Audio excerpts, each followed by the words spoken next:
Sebelumnya, Wabarakatuh. eh, perkenalkan kami mahasiswa dari Prodi D4 Akuntansi Universitas Negeri Jakarta. Ada saya sendiri dengan Rima Noviardini. Mungkin teman-teman bisa memperkenalkan diri. Sepia di Barastu.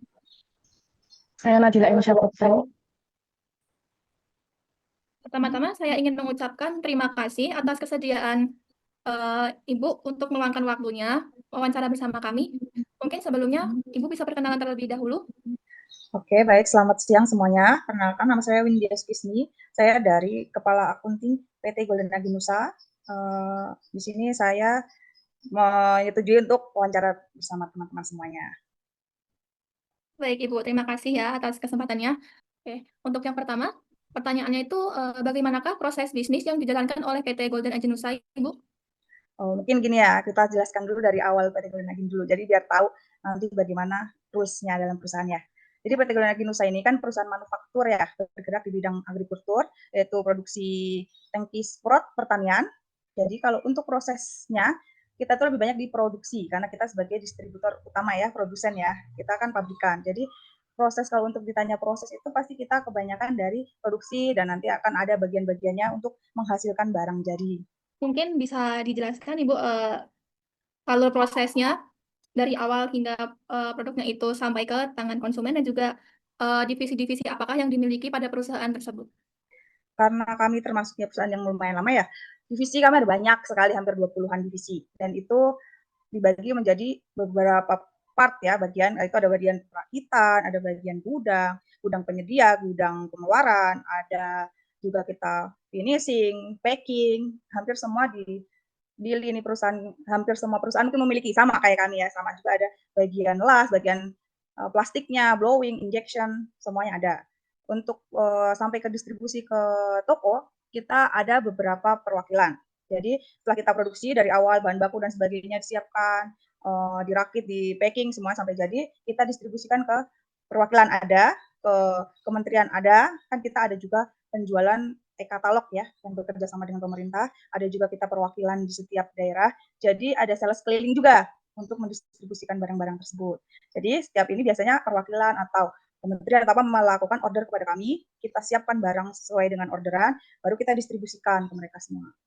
Kalau begitu lanjut pertanyaan kedua Ibu. Bagaimana cara perusahaan untuk melakukan penyusunan anggaran guna menjalankan aktivitas bisnis yang sedang dilakukan?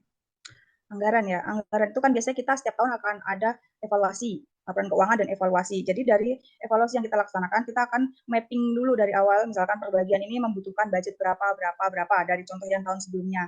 Dan kita juga lihat faktor eksternal, apabila misalkan perusahaan kita tahu ada kementerian, kemungkinan ada order banyak nih, kita mungkin akan alokasikan untuk dana-dana itu ke perbagian yang lebih banyak membutuhkan. Gitu. Jadi kita buy data di tahun sebelumnya, di laporan keuangan yang kita sudah buat. Gitu. Itu cara kita mappingnya ya untuk lokasi anggaran-anggarannya. Kemudian siapa saja Ibu yang terlibat dalam proses penyusunan anggaran tersebut? Kalau anggaran itu biasanya kami ya akunting udah pasti karena kami yang bikin laporan keuangannya. Nanti ada bagian cost control dan nanti sama direksi sih biasanya kita untuk mapping lagi. Itu yang harus kita kurangin dari tahun lalu apa, yang kita tambah di tahun ini apa, seperti itu. Untuk penyusunan anggarannya sendiri itu apakah tahunan, kuartalan atau bagaimana Ibu itu Kalau waktunya? anggaran sebenarnya udah dari awal tahun kita udah budgeting ya, cuman kita ada review per 4 bulan. Jadi nanti kalau misalnya 4 bulan tuh dana yang budget pertama itu nggak pakai ya mungkin kita alokasikan ke yang lainnya gitu. Jadi selalu ada evaluasi di setiap 4 bulan. Baik Ibu, terima kasih. Mungkin untuk pertanyaan selanjutnya bisa dilanjutkan oleh teman saya, silahkan. Baik, Ibu, mungkin terkait dengan anggaran tadi, apakah anggaran yang direncanakan perusahaan itu umumnya dapat terrealisasi dengan baik ya, Bu? Maksud saya, apakah sering terjadi kekurangan atau justru kelebihan anggaran begitu? Kalau untuk lebih dan kurang itu pasti ada, pasti ya, karena kami kan pabrikasi. Jadi kadang kita tuh nggak bisa menilai dari lapangan karena harga bahan baku juga kan fluktuasi ya. Kan kita kebanyakan tuh menggunakan bahan baku impor. Kita kan pakai biji plastik untuk produk plastik kita. Jadi kita mengikuti harga di luar. Kalau memang impor kita mahal ya kemungkinan harga kita kan mahal. Jadi budgeting ini kadang naik turun ya, fluktuatif ya. Jadi nanti kita lihat misalkan seperti yang saya bilang tadi, kalau memang di bagian tertentu ada yang lebih, kita alokasikan ke bagian lain gitu. Jadi kita dilihat dari evaluasi itu. Kita pasti ada, nggak mungkin saya bisa full habis dan pas gitu ya, pasti ada lah naik turun. Cuman kami dari awal ya mungkin kita udah notice ya, jadi kalau misalkan kita budgeting nggak terlalu jauh lah bedanya dari yang kita sudah awal bikin gitu. Oke, baik. Terima kasih, Bu. Mungkin kita ke pertanyaan selanjutnya ya. Jadi bagaimana nih perusahaan mengukur kinerjanya gitu, baik dari sisi keuangan maupun dari non-keuangan, atau mungkin indikator seperti apa yang biasanya digunakan oleh perusahaan gitu? Oh, oke. Kalau untuk mengukur kinerja, ini kita mungkin kinerja perusahaan ya. Kinerja perusahaan itu pertama kita akan menilai dari sisi pencapaian target, karena kami itu ada target bulanan. Misalkan kita target 40.000 kita buat, bulan ini tuh kita mencapai enggak, nanti akan di akhir bulan itu akan kita review, karena itu mempengaruhi gaji di bagian produksi, karena produksi itu gaji berdasarkan hasil produksi. Kalau staff mungkin gaji kan full ya, UMR dan lain-lainnya udah pasti. Kalau produksi, bagian yang produksi itu harus sesuai dengan target. Jadi kalau memang kita nggak mencapai target, berarti kan kita bisa mengukur ya, itu kenapa kita nggak mencapai dan lain-lain. Nanti kita bisa evaluasi lagi kenapa bisa nggak mencapai seperti itu. Tapi kalau untuk kinerja karyawan, kita juga ada untuk mengukur yang non keuangan ya. Itu kinerja karyawan itu ada sistem penilaian atau KPI ya, performance indicator ya. Jadi itu ada penilaian terhadap staff, termasuk saya juga nanti ada dinilai dari direksi gitu. Kita akan nilai tim-tim kita. Misalkan saya punya staff berapa orang, akan saya nilai tiap bulan itu ada dimasukkan ke dalam KPI itu. Nanti itu juga akan ada timbal baliknya ya, apa namanya ya, punishment atau dengan ada juga ada rewardnya. Nanti kalau misalkan dia bagus juga akan ada bonus dan lain-lain. Kalau misalkan dia tidak mencapai atau kurang mungkin akan ada teguran dan sebagainya seperti itu. Oke, baik, Ibu. Jadi untuk pertanyaan selanjutnya nih, mungkin masih berkaitan dengan kinerja tadi ya. Saya ingin tahu nih bagaimana mekanisme pengukuran dan pengendalian aset yang digunakan dalam mengevaluasi kinerja unit organisasi di perusahaan tersebut. Kalau untuk itu kita udah ada dari HR ya, bagian human dan SSM management itu sudah ada formatnya untuk penilaian karyawan ya. Jadi kami tinggal mengisi nih, misalkan si A nih absensi bagaimana dan sebagainya, kita tinggal mengisi. Jadi kita sebagai end user yang membawahi tim-tim di bawah itu, kita tinggal mengisi doang nih. Misalkan si A, si B, si C, oh dia nggak masuk atau dia ada telat atau yang lain sebagainya, atau dia ada kesalahan pengerjaan, nanti kita tinggal mengisi aja. Nanti setelah itu baru kita laporkan ke HR, itulah nanti tinggal di HR laporan juga ke manajemen. Nanti penilaian total semuanya itu dari kami juga, dari direksi juga. Itulah hasil akhir nanti yang mengeluarkan dari HR. Gitu. Oke, baik. Terima kasih, Ibu. Mungkin untuk pertanyaan selanjutnya bisa dilanjutkan oleh rekan saya. Silakan. Baik, Ibu izin bertanya untuk pertanyaan selanjutnya mungkin kita bergeser sedikit ke bagian pengelolaan inventaris. Pertanyaannya bagaimana perusahaan itu menjelaskan pendekatan yang digunakan dalam mengoptimalkan perputaran persediaan dan meminimalkan biaya penyimpanan. Oke. Persediaan. Jadi kita kan tadi saya bilang kalau ada order atau ini kita akan mengorder bahan baku juga ya. Jadi kami sebenarnya tiap bulan tuh udah ada target nih, maksimal misalkan 40.000 set gitu. Jadi kita akan lihat nih dari 40.000 itu sudah ada belum PO dari pembeli. Misalkan sudah ada orderan dari kementerian atau dari perwakilan ada order, itu kan pasti habis ya. Nah, untuk meminimalkan itu, kita kalau sudah habis itu, paling kita safety stock itu akan menyediakan safety stock ya, untuk yang benar-benar stok itu paling cuma 5% saja dari misalnya 40.000 itu. Jadi sekitar 2.000-an lah untuk per tipe barangnya. Jadi kita nggak menyetok dalam kapasitas besar, karena itu akan merugikan juga. Nanti kita kan perputarannya jadi terhambat ya, kasnya cash flow-nya ya.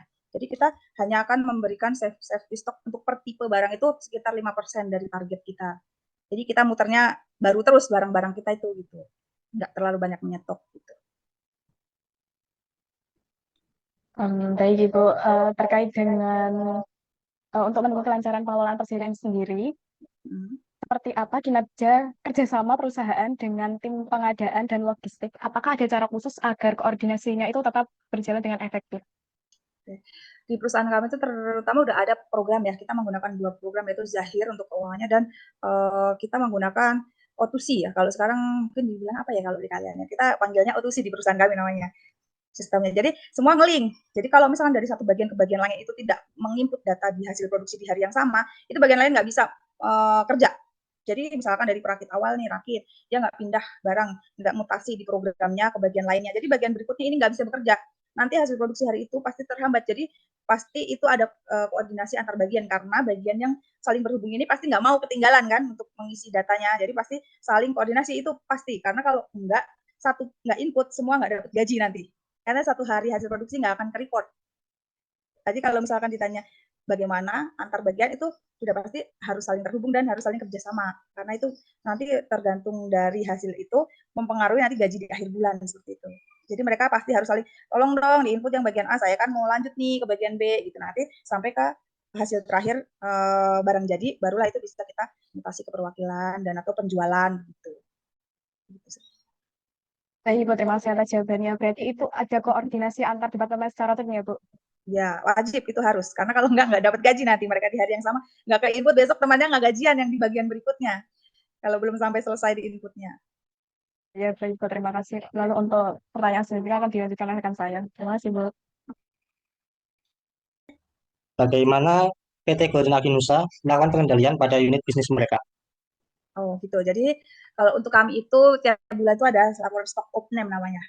Jadi kita tiap bulan untuk produksi dulu ya kami kan punya divisi akunting, kita punya beberapa staff user. Jadi kami kalau dari saya selalu menekankan untuk tim saya tiap bulan tuh ada review ke bawah, maksudnya ke produksi, lini produksi untuk mengecek acak bahan-bahan yang harus kita cek. Misalkan yang sudah dilaporkan admin, kan tiap bagian punya admin ya yang kasih laporan ke bagian kami akunting. Nanti kita akan turun sidak itu yang misalkan secara langsung ya kita sidak dari program yang sudah mereka input, kita akan cek fisik nih ada nggak selisihnya. Itu untuk penilaian yang di pabrik kita cek tiap 1 bulan itu pasti ada acaknya. Nanti bisa dicicil sama tim saya tuh seminggu sekali misalkan dua jenis barang atau 3 jenis barang. Nanti sebulan itu minimal harus ada 15 atau 20 barang yang diacak sama kami untuk stok off-name. Jadi itu meminimalisir kalau ada selisih yang terlalu banyak. Karena kan produksi mungkin ada baut yang apa kecil-kecil itulah kita ada toleransinya kalau yang seperti itu. Tapi kalau untuk barang yang bernilai uang besar kita nggak ada toleransi. Jadi kita akan melihat lagi itu di mana salahnya atau salah input uang atau memang ada oknum-oknum yang nakal atau bagaimana kan akan kita ketahuan dari situ. Dan untuk kalau yang penjualan perwakilan kita kan juga ada cabang itu barang jadi ya. Jadi nanti kita akan ngirim tim kita juga sidak perwakilan, ada yang kirim ke Surabaya, ada kirim ke Jawa Barat juga ada, ke Magelang ada. Itu untuk cek fisik stok sales penjualan. Nah, di situ nanti kalau misalkan ditemukan selisih yang tidak bertuan dan ibaratnya nggak tahu salesnya itu di mana barangnya, itu akan ada punishment dari perusahaan.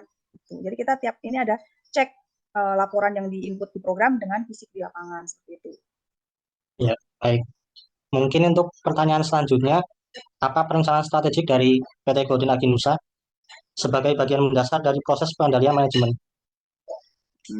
Gimana ya, untuk memperbaiki proses kita ya, kita kan harus ada aturan yang jelas setiap perusahaan.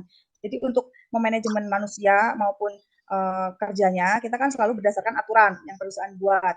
Jadi perusahaan itu punya divisi lain, yaitu kayak HR itu punya kayak semacam satu manajemen khusus untuk menangani sumber daya manusia gitu. Jadi dia nanti akan ikut ISO dan sebagainya, itulah nanti yang dipraktekkan gitu ke perusahaan. Jadi dibagikan kepada kami, di-share lagi, dirapatkan. Itulah misalnya kita K3 atau keamanan dalam berpakaian di lapangan, harus pakai helm dan sebagainya, itu ada dari sistem manajemen kita. Jadi itu di bagian divisi HR dan sistem manajemen itu akan ada reviewnya. Jadi kita mengikuti perkembangan, kalau ISO berkembang kita ikut juga. Jadi kita mengikuti perkembangan yang ada gitu untuk memperbarui dan ngikutin ya mungkin ya sistem manajemen yang ada gitu. Oh, ya, baik. Mungkin untuk pertanyaan selanjutnya dan pertanyaan yang terakhir, apakah PT Golden Aginusa memiliki sistem kompensasi? Jika iya, bagaimana kompensasi diberlakukan pada perusahaan tersebut? Maksudnya kompensasi itu apa? Ke karyawan gitu ya? Kompensasi, iya. Oh, kalau ke karyawan kan kita dari masuk awal itu kan kalau misalkan kita udah dikontrak itu pasti ada tanda tangan di atas kertas bahwa kita tuh menerima fasilitas lah apa yang kayak BPJS Kesehatan, tenaga kerja. Kalau misalkan nanti ibaratnya berapa tahun kerja pengangkatan karyawan tetap itu sudah ditentukan dari awal kita tanda tangan kontrak awal itu. Jadi semuanya sudah tertera di situ apa tunjangan gimana misalkan gaji awal UMR nih nanti berikutnya 3 bulan review training akan ada kenaikan itu semua sudah ditandatangani di awal pas kita mau bergabung gitu bersama Golden Aginusa. Kalau misalkan ada kecelakaan kerja atau apa, itu juga akan ditanggung full dari kami. Ya sudah ada kontrak kerjanya. Sudah, jadi dari awal sudah safe lah, sudah safe untuk karyawan bagaimana ke depannya. Oke, iya, baik. Baik, sepertinya pertanyaannya sudah cukup. Oke, sudah semua ya. Kalau ada pertanyaan atau apa boleh WA lagi lah. Kalau memang belum cukup. Terima kasih. Terima kasih banyak. Terima kasih banyak. Terima kasih, Bu. Terima kasih.